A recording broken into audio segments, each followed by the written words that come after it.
Bonjour à tous. Aujourd'hui, voilà, je vais faire une interview avec quelqu'un que j'ai rencontré en fait dans les paris sportifs. Donc, il s'appelle Adil. Bonjour Adil. Bonjour Benoît. Bonjour. Donc Adil, aujourd'hui, il fait du pari sportif dans un domaine, dans un sport bien précis, c'est le tennis. Donc, je tenais à l'interroger parce qu'il a commencé les paris sportifs il n'y a pas très très longtemps et il a déjà des résultats vraiment très satisfaisants. Donc, Adil, est-ce que tu peux un petit peu te présenter, où habites-tu en ce moment et qu'est-ce que tu fais en gros? Alors bonjour à tous, je m'appelle Adil. Donc j'habite à Londres en Angleterre et je fais mes études d'ingénierie ici depuis maintenant quelques mois. Donc j'ai 18 ans, je suis tout jeune, donc voilà, comme j'ai que 18 ans, ça fait pas longtemps que je parie. Oui. J'ai commencé mes paris l'année dernière à Roland-Garros. J'avais pas encore 18 ans, je l'avoue, mais voilà.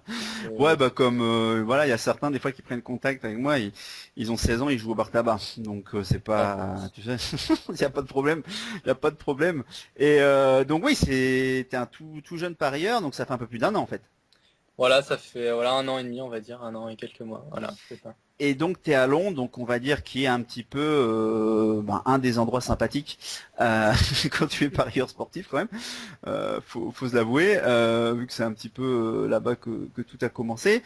En plus, tu as accès aux boutiques en dur. Voilà, t'y vas de temps en temps ou pas dans les boutiques? Oui, j'y vais. Bah là, dans le quartier où j'habite, il y a tous les books qu'on connaît, Oui. Will, Ladbrokes. Enfin, il y a un peu de tout partout. Donc, j'ai un peu de tout à disposition à moins d'un kilomètre, on va dire. Bon, bah, il y Donc, en a. À mon avis, tu fais des envieux là. Euh, dans les personnes qui vont nous écouter, tu vas faire quelques envieux.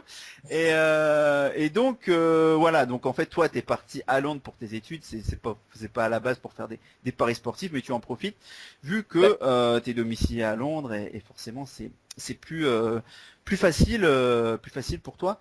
Et donc ton parcours alors dans les paris sportifs, alors moi c'est intéressant, tu as commencé à Roland-Garros, donc pas cette année, l'année d'avant. Est-ce Voilà. que tu as commencé par gagner? C'est bizarre, mais oui, j'ai commencé par gagner sur Bah, la chance du débutant, c'est pas bizarre, ouais, c'est comme ça que ça s'appelle. exactement la chance du débutant. Alors, enfin, entre guillemets, sur la première semaine, j'avais réussi à gagner, mais bien sûr, sans expérience, sans technique, sans stratégie, j'ai vite perdu mes gains et je suis même allé négatif, comme tout débutant, je pense. Ouais, oui, bien sûr, oui, ça arrive.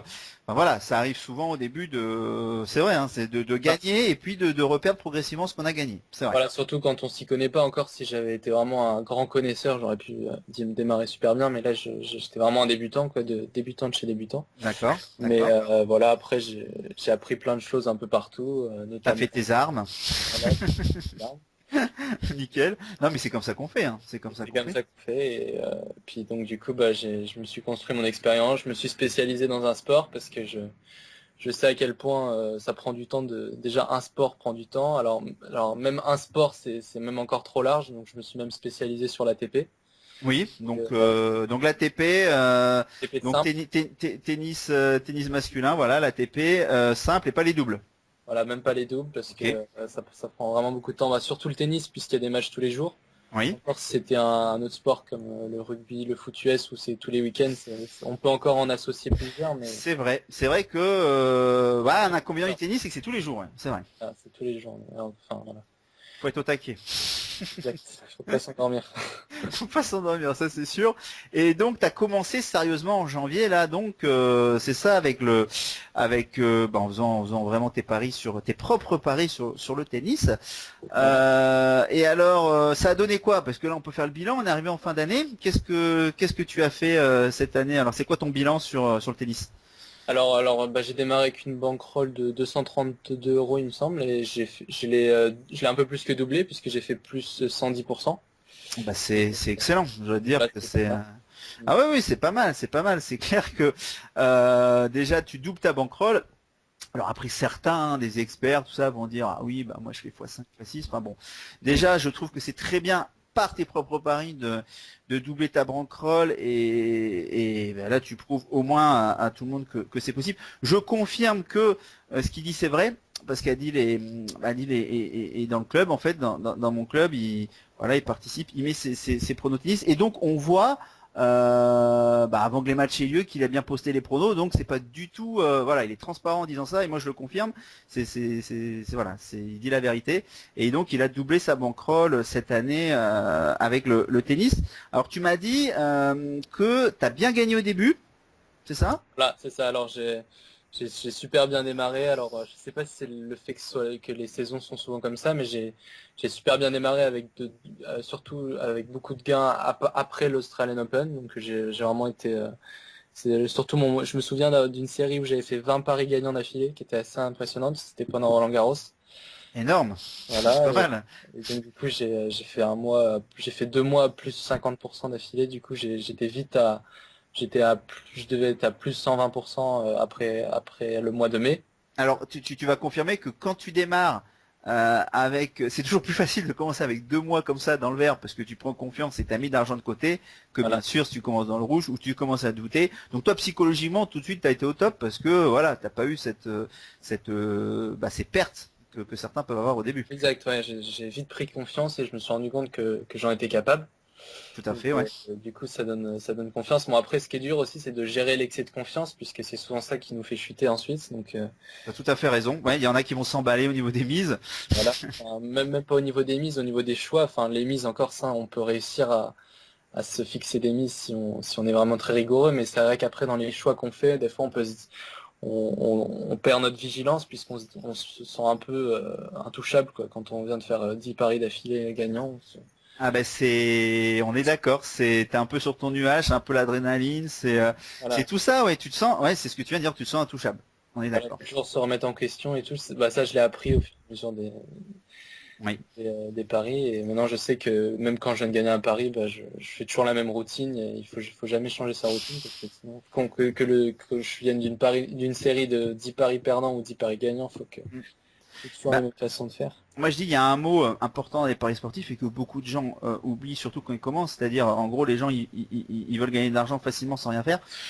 Les paris sportifs, c'est un petit peu plus compliqué. Voilà, c'est clair, vous pouvez faire du suivi de tipster, mais bon, même faire du suivi de tipster, des fois c'est compliqué, tout dépend qui vous suivez. Et donc il y a un mot moi qui revient souvent, enfin et que je dis aux gens, c'est faut rester super humble dans les paris sportifs parce que comme tu dis, tu vas faire 10, 20 paris de bons d'affilée. Mais là, je t'ai pas encore demandé, mais c'est quoi ta pire série de pertes? Bah, ça peut être un truc genre 6-7/8. Voilà, donc 6, Voilà. 7 sur 8, tu fais 10 d'affilée, ou tu m'as dit je sais plus 20 gagnants d'affilée, mais tu peux aussi faire 7, 8 de pertes. Mm. Si tu commences par faire tes 7, 8 de pertes avant tes 10, 20 gagnants, pas forcément très très bien. On Voilà. est d'accord. On est d'accord. Et la psychologie aussi dans les paris sportifs, donc c'est très important. Je t'ai pas demandé, ton money management, c'est quoi? Tu fais du flat betting, tu fais de l'optimisation de capital, tu fais quoi?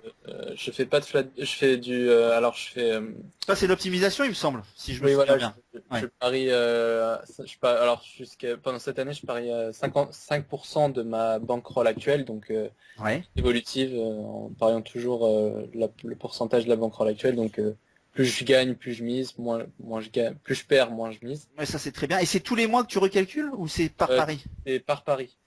Ah oui, donc ok, ouais, t'es optimisé. Ouais, si tu fais par pari, c'est bien. Ouais. D'accord. Et Ok. depuis 1 ou 2 mois, 1 mois et demi, je parie maintenant des unités parce que je me suis rendu compte que sur ma playlist de mes paris, j'avais pas mal de paris qui passaient que je ne jouais pas. Du coup, j'ai décidé de jouer ces paris avec une mise réduite, donc par exemple 2% au lieu de 5%. Du coup, maintenant j'ai un système d'unités et tout que j'ai mis en place pour la saison prochaine.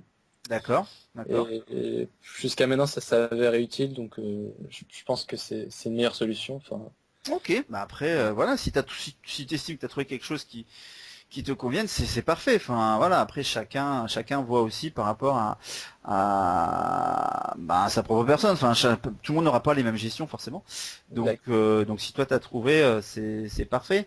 Et donc là tu nous as expliqué que tu avais bien gagné au début et qu'est-ce qui là et sur la fin d'année alors comment ça s'est passé? Alors déjà, premièrement, je me suis rendu compte je me suis rendu compte du facteur mental au niveau des joueurs que j'avais pas encore découvert sur le début de D'accord, ma carrière. Donc, du d'accord. coup, je me suis rendu compte par exemple que plein de joueurs s'en foutent des matchs pendant l'été, puisque c'est ailleurs. Ouais.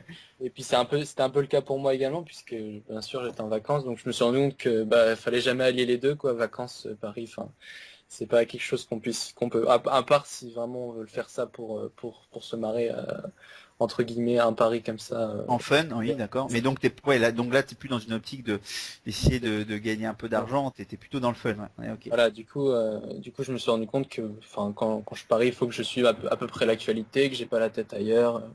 Enfin, pas entre guillemets pas la tête ailleurs, faut au moins que je puisse. Assez sérieux quand même, voilà. Faut suivre ce qui se passe. Voilà, le fait d'être en vacances, j'ai analysé sur mon téléphone entre deux baignades, c'était pas possible.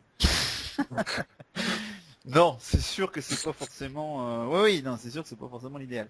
On est bien d'accord. Donc là, voilà, là, t'as appris des choses dans cette Voilà. période-là. Ok. J'ai perdu un peu, mais au moins enfin, je pense, j'en referai pas la même erreur, je pense. Au pire, tu te dis que si tu veux prendre pas vacances, tu coupes, t'arrêtes et tu reprendras quand tu reviendras. Ouais, C'est peut-être c'est la bien chose. solution. Voilà. Oui, oui, je suis d'accord.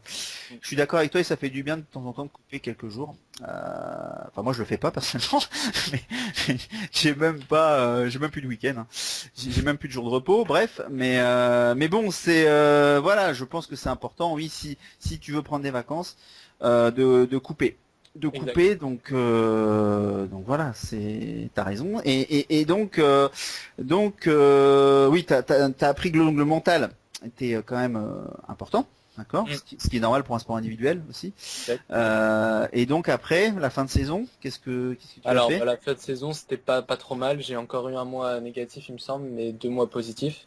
Oui, Donc, c'était à peu près, j'ai à peu près stagné sur la fin de saison, mais bon, voilà, encore une fois, j'ai appris des choses, mais c'est surtout aussi j'ai aussi appris plein d'autres choses. Enfin, je peux pas tout résumer, mais en gros, enfin, chaque fois que je fais un mois négatif, c'est limite pas trop mal pour moi, puisque je sais qu'à chaque fois que je vais rebondir, puisque tout ce que j'ai appris, je le note. oui. Enfin, je me crée des limites, etc. J'ai des choses à ne pas faire, des choses à faire. Et finalement, bah, à chaque fois que je suis un peu dans le rouge, je sais que je vais me reprendre. Et ce qui est assez dur, en fait, finalement, pour moi, c'est quand je suis dans le vert, rester, c'est là que j'ai un peu plus de mal, finalement. Que plutôt que quand je suis dans le rouge, j'arrive toujours à rebondir le plupart du temps. Donc c'est plutôt ça D'accord, mon- d'accord, ok. Donc toi, tu préférais être dans le rouge. Par exemple, quand je suis dans le rouge, je sais que, enfin, je sais que déjà, statistiquement, j'ai plus de chances de gagner. Puis, enfin, je sais que ça veut rien dire, mais quand on part d'un pari perdant, si on a une pourcentage de réussite de 60%, bah, je sais que finalement, j'ai plus de chances de gagner le prochain. Bon, ça, c'est purement mathématique. Mais en plus, je sais que quand je viens d'en perdre un, bah, je vais être encore 2 fois plus vigilant sur celui d'après, même si normalement ça devrait pas être le cas, mais c'est toujours le cas. Oui. Ben, sur le pari d'après, on serre les boulons, on choisit que si vraiment on y croit à 100% et on est prêt à mettre sa maison dessus. Et c'est souvent, bah, on se reprend facilement, quoi. D'accord, d'accord, mais bah écoute, oui, oui, ça après c'est son comment j'allais dire, c'est ton histoire en fait, voilà, perso, Mm. tu as vécu ça, Ah, mais bon, en tout cas, ce qu'il faut retenir, c'est que tu as quand même doublé ta bankroll sur un an, voilà. t'as appris des choses, Ouais, t'as progressé, voilà, tu mets des choses en place pour l'année prochaine, donc franchement, il n'y a pas de raison que ça ne fonctionne pas. voilà. Il n'y a pas de raison que ça fonctionne pas. Et sans dévoiler tes secrets, bien sûr, comment tu analyses un peu tes matchs là? Qu'est-ce que tu fais pour analyser tes matchs? Alors déjà, bah, j'ai plusieurs étapes. Par du temps, je regarde d'abord les face-à-face entre les joueurs. Ok, Je regarde leurs stats sur la saison, sur la surface où ils vont jouer. Également sur les surfaces similaires, il faut pas oublier. Donc, c'est par exemple sur du dur, bah, je vais aussi regarder en indoor, puisque ça se ressemble un peu quand même. oui, Donc, je vais faire ça. Ensuite, si c'est pas un premier tour, je vais regarder les statistiques sur les matchs précédents. Enfin, même si c'est un premier tour, si j'ai accès à ces statistiques, enfin, je les regarderai toujours. Des fois, j'arriverai pas à les trouver, des fois, j'y arriverai. Des mises à jour sur certains sites. oui, d'accord. Je vais regarder plein de statistiques qui sont importantes selon la surface. Par exemple, si ça se joue en indoor, je vais beaucoup regarder le pourcentage de première balle, l'efficacité derrière la première. Alors que si sur terre battue, je vais regarder si le joueur est capable de tenir l'échange, plein de trucs comme ça. Ensuite, je vais regarder ce que le joueur enfin l'enjeu qu'a le joueur dans ce match. Donc s'il a beaucoup de points à défendre, si il est devant son public, s'il joue contre sa bête noire, s'il joue contre un joueur où il est pas favori, mais c'est un joueur qu'il a battu souvent. Enfin, après ça, c'est des trucs supplémentaires qu'il faut faire attention puisque ça peut faire chambouler le résultat, même si à la base on n'en a pas l'impression. Ah mais moi, enfin si je peux me permettre de tout couper, c'est une donnée fondamentale, le nombre de points que tu as à défendre. Oui, voilà. Parce que ça joue sur la motivation du joueur. Donc Alors pour moi personnellement, je me suis rendu compte d'un truc, c'est que pour moi la motivation c'est le facteur le plus important dans un match de tennis, puisque enfin bon après il y a aussi l'écart de niveau, etc. Mais finalement, un écart de niveau peut vite être réduit s'il n'y a pas de motivation chez la personne qui est censée avoir l'ascendant. on est d'accord. Ouais. Donc finalement, bah, moi c'est vraiment le truc si j'ai un truc à dire que j'ai appris pendant l'année de 2014, c'est que le facteur motivation est hyper important.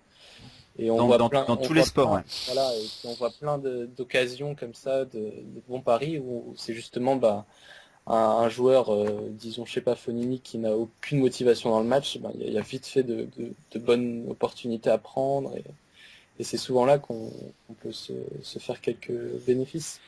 Et ouais, là je peux que être d'accord avec toi parce que c'est alors je fais pas énormément de paris sur le tennis, mais quand j'en fais, c'est ça que je vais voir en premier et je vais voir aussi où se situe le joueur. 2-3 jours avant le nouveau tournoi qu'il va faire, s'il doit traverser la planète, pour avoir fait quelques voyages, quelques heures d'avion, vous n'êtes pas très frais. Voilà, cette année, je me suis fait pas mal de fois où je pense souvent à un joueur qui gagne un tournoi, qui ensuite joue son premier tour à l'autre bout du monde, ben sa cote va être hyper basse puisqu'il vient de gagner le tournoi, mais on sait très bien à quel point il est crevé physiquement, mentalement, et en plus il va avoir 5-6 heures ou voire plus de décalage horaire à supporter, et souvent c'est là qu'on peut vraiment trouver de très très bonnes values. Surtout quand il tombe contre un mec qui sort des qualifs, qui est déjà habitué au climat et qui est bien dans la balle, alors là faut vraiment profiter. Tu as raison. Et non mais c'est intéressant. Donc bon, après je pense encore t'as 2-3 petites recettes maison, mais voilà, c'est normal, tu les gardes pour toi, il n'y a pas de souci, mais voilà, ça donne un premier aperçu de ce qu'il faut regarder pour faire des paris tennis. Bon bah écoute, est-ce que donc oui, pour l'année prochaine, ton objectif c'est quoi? Faire la même chose? Au minimum la même chose? Faire un peu mieux, alors je me fixe 30 à 40% par mois. D'accord. C'est assez, je pense que c'est peut-être un peu trop pour l'instant, il faudra peut-être que je revoie à la baisse, mais bon. Là tu parles du rock. Voilà. C'est du rock. Oui, du rock. Tu parles du rock. C'est-à-dire, pour les gens qui nous écoutent, c'est-à-dire en fait, c'est l'augmentation de capital. En fait, voilà. Ce qui est différent du roi. Mais ouais, je te le souhaite en tout cas. Franchement, j'espère. En tout cas, moi, je vais suivre ça parce que, alors, si tu continues bien sûr à poster, parce que, voilà, comme je te dis, je trouve ça intéressant. Des fois, je commente quand tu mets tes paris. Je te dis, oui, bah là, t'es dans une bonne série de win. J'espère que je porte pas la poisse quand je dis ça, que après tu loses le coup d'après. Mais mais ouais, je trouve ça franchement intéressant. Et voilà, ce qui prouve qu'avec des connaissances, une bonne comme tu dis, une routine quoi, de regarder les choses, toujours les mêmes choses, vous pouvez dégager des bénéfices dans les paris sportifs. Hein, c'est comme tout, si vous avez un peu d'expertise, des compétences, dans la bourse les gens y arrivent, enfin dans d'autres domaines, il n'y a aucune raison que dans les paris sportifs ça ne fonctionne pas, parce que dites-vous toujours que le bookmaker réfléchira par rapport à la masse. À la masse des parieurs. Donc si vous vous avez des petites choses un peu plus d'expertise, moi je crois que tu es d'accord avec moi, Adil, non? Carrément. Voilà, donc voilà, moi je tire aussi mon épingle du jeu dans pas mal de domaines, mais bon, voilà, ça fait 17 ans que je fais du pari sportif. Comme je dis toujours, je me considère comme un généraliste spécialiste, donc j'ai un peu mon avis sur tous les sports. Cette année, je fais du pari sur toujours mes paris long terme, hein, d'accord, sur le biathlon, le basket, le foot. Ça m'arrive de faire sur la Formule 1, je n'ai pas fait cette année, les sports d'hiver, enfin bon, voilà. Mais c'est parce que je suis toujours connecté à à l'information sportive, à tout ce qui se passe, et voilà. Et donc, voilà. C'est ça. Faut être connecté. C'est pour ça que je dis que j'ai pas beaucoup de jours de repos, mais bon, il faut ce qu'il faut. Voilà, on dort 6 heures par nuit, un minimum, et à côté de ça. Mais bon, je dois l'avouer, voilà, je vais pas, voilà, je le conseille pas forcément à tout le monde. Et comme je dis toujours, ayez un travail. Et les paris sportifs, voilà, c'est aussi une passion, venir à côté. Tous ceux qui vous disent qu'ils sont pros, moi je veux bien, j'en connais aussi quelques-uns. Je pourrais me considérer comme pro, mais voilà, j'ai aussi d'autres activités à côté. Voilà, mais surtout, je pense à quelqu'un qui m'avait envoyé un message et à qui j'ai eu sur Skype, c'est une personne qui avait 16 ans, il m'a dit je veux devenir professionnel. Je lui ai dit, mais écoute, je vais t'arrêter tout de suite parce que oublie, finis tes études et un job. Parce que je me vois pas lui dire, oui, tu vas devenir professionnel, c'est facile. Non, non, c'est pas facile du tout. Vous avez des contraintes, vous faites des sacrifices au niveau familial, les potes, le samedi soir, bah, vous allez pas sortir, vous allez rester faire vos paris, tout dépend sur quoi vous jouez. Enfin voilà, faut vraiment être honnête avec les gens. Vous pouvez gagner dans les paris sportifs, il n'y a aucun souci là-dessus. Il y a différentes méthodes, mais si vous voulez être professionnel des paris sportifs, eh ben ça va demander du travail. C'est pas en claquement de doigts que vous allez faire. Adil, il vient de vous l'expliquer. Lui, il a doublé sa bankroll en un an. Il y passe du temps. Quand il s'est un peu relâché, bah, tout de suite il y a eu sanction derrière. Bah, c'est ce qui est logique. Donc voilà quoi. Mais voilà, c'est véridique. Lui, son histoire, ce qu'il vient de vous raconter, ça peut très bien être la vôtre aussi, mais il y a un minimum de travail. Voilà. Bon, en tout cas, Adil, merci pour. Je voulais dire un truc. Oui, donc, je publie mes paris c'est sous le nom de Best of Golf dans le club. Oui, voilà, oui, t'as un pseudo, pardon. Voilà, Best of Golf, c'est dans la rubrique tennis. Voilà, tout à fait. Et d'ailleurs, Adil, je sais aussi qu'il est passionné de golf. Et que moi je vais remettre des paris sur le golf voilà, à partir de janvier dans le club.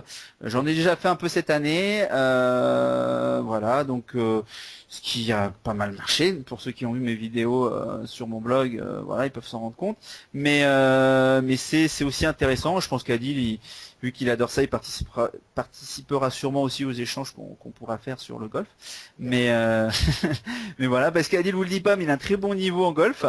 Voilà, donc il a même un ami à lui qui est parti faire le circuit universitaire américain. Donc attention, on aura peut-être des infos.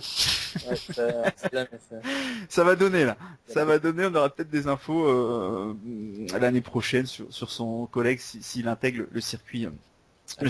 Le circuit américain, le circuit pro.